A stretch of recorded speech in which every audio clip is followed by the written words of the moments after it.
Hello and welcome back to another video. Welcome back to the YouTube channel, people. And yeah, this is your Aston Villa 1, West Ham United 1 match reaction. Doing Mike's Fancam. Make sure to leave a like on the video. Make sure to subscribe if you are new. We're trying to hit 1K this year. And as soon as possible, people, at GVO Mikes on Twitter, Instagram, and TikTok if you want to follow me. And at GVO Mikes Clips if you want to see all the clips, on Instagram and TikTok. And I'll be posting on YouTube Shorts as well. But yeah, this was not a game I was looking forward to at all, people. It was not a game I was ever looking at and thinking we'd get anything from, even regardless of the injury situation, even if we had a fully fit squad.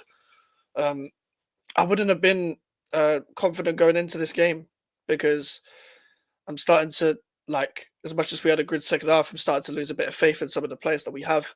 I do think our squad is way better than where it is right now, but a lot of big players have been letting us down recently. However, let's get on to the game. Let's get on to the game in itself. The first half was absolutely dreadful. Dreadful first half. Obviously, when the lineup came out, I thought we'd struggle due to the levels of mobility that we have compared to the levels of mobility that they have with the likes of Jacob Ramsey and Morgan Rogers and Ollie Watkins and Leon Bailey. We're coming up against a Sufal, a Souček, a Cresswell, them kind of players. I didn't think anyone had a good first half. I'm being real. I thought Paquetá had a good 10 minutes. Thought Salah had a good couple touches. I thought Kudus only showed a little bit of pace here and there, but that was only like a minuscule of his actual performance because he was shocking. And yeah, he's pissing me off, man. He's really, really pissing me off, Mohamed Kudus, man, because he was one of the players that didn't improve in the second half. Probably I'd go far to say he was the only player. He was the only player that didn't improve in the second half. He was the only player that didn't improve in the second half. And I know there's a better player there, but if the price came in that we were selling him for came in not this window but next window, obviously I'm gonna say yes. I'm gonna say yes. He's not that special. He's better than what he's showing, but he's not that special. He's not. Um, let's talk about Paquetá, man. Because do you know what it is with Paquetá? The first 15 was terrible. He had a good 10 minutes after that. And then I thought he dipped again. Trying to find the foul again too often. The finishing, the final third, like in the box decision making was 0 out of 10. Like trying to flick it over Konza. Some of the weird overhead scissor kicks, some of the acrobatics he was trying to do to finish his chances was awful. I need much better from him. I need much better from him. I keep looking that way, by the way, because Fulham Man United's on. I need much better from him still. I think he had a good performance in the second half in general. But again, some of the decisions he was making in front of goal was still bad. It was still bad. It was still awful. So as much as maybe he was our best player, man of the match probably a bit too much. It probably should have been Leon Bailey, who walked past our team, walked past Cresswell, walked past Souček.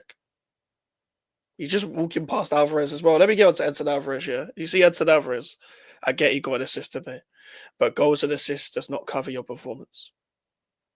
It doesn't. I'm sorry, it doesn't.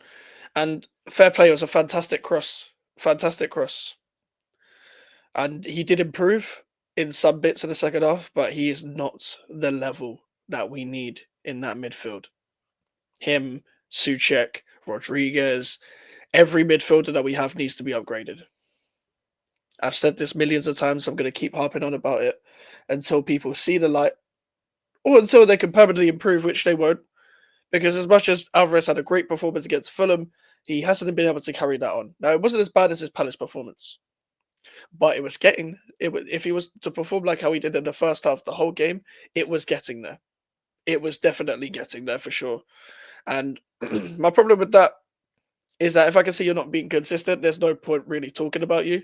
But obviously, this is a match reaction, so I do still have to give you guys a review of what I think. Also, for me, let's get on to just general in general. Like Emerson and Wan-Bissaka, they're two players that hold to a very high standard. I thought they were also both poor in the first half, but in the second half, really done really well. Um, Wan-Bissaka with a couple good crosses, really dangerous 1v1. Don't think he should be playing wing back. Think he should be playing in where Sufa was playing. The position he was playing in the first half against Aston Villa in the FA Cup game, and how he was playing against Fulham. That wise, and obviously we don't have as many attackers, but you can still switch the team up a lot more. But I do feel like we're going to go with a similar lineup probably against Chelsea as well, unless Bowen or Somerville are back. Which even then I probably wouldn't rush them back. There's no need to rush them back. Um, it's a good point in terms of the fact that I don't know whether Man United will lose to Fulham, but Tottenham lost today, so it puts us a point ahead of them. Like Everton won, Palace lost. Um, so it kind of keeps us afloat.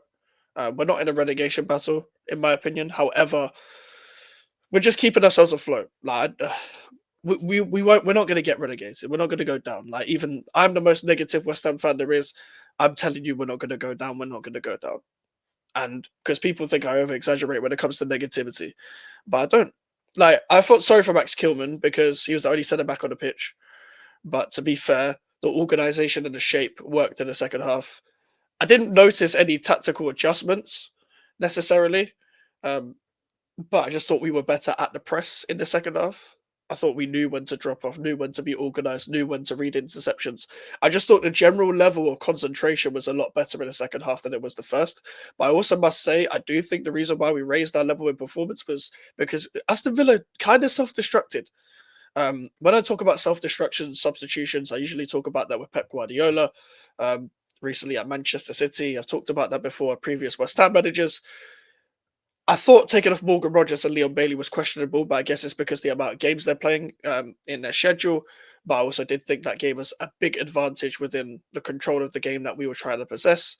Um, I was scared when John Duran came on, not going to lie, but I thought Kilman dealt with him very well. I thought Kilman's performances really gradually improved throughout the minutes going on. Um, Even Sufal improved. Even Sufal had a good second half. I don't like. I'm going to talk about this another time, but the whole sentiment thing of him giving a shirt to a fan, that's cool. Well done to giving your shirt to a kid, but you should be doing that. You performed like shit in that first half. Like he was the worst player on the pitch by far. But he improved in the second half. He did his job. He actually played on the floor a lot more, cleared it when he needed to clear it. So fair play to him for improving throughout in that aspect as well. Have I talked to anyone else? Carlos Soler didn't really get into the game too much. I do think he should still finish the chance that Konza blocked.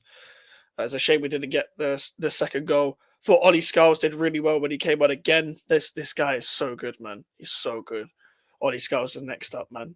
He's next up. Like, but I'd said this on the watch along when I tell you I've had stocks in Ollie Scarles since he made his debut against FCSB in the Conference League. I knew this guy was going to be a good player. He just had an injury problem, played well in the FA Cup youth team, and I knew he was going to be ready for the first team. You could just tell when a young player has all the intangibles to make it into the first team. So fair play to him for that as well.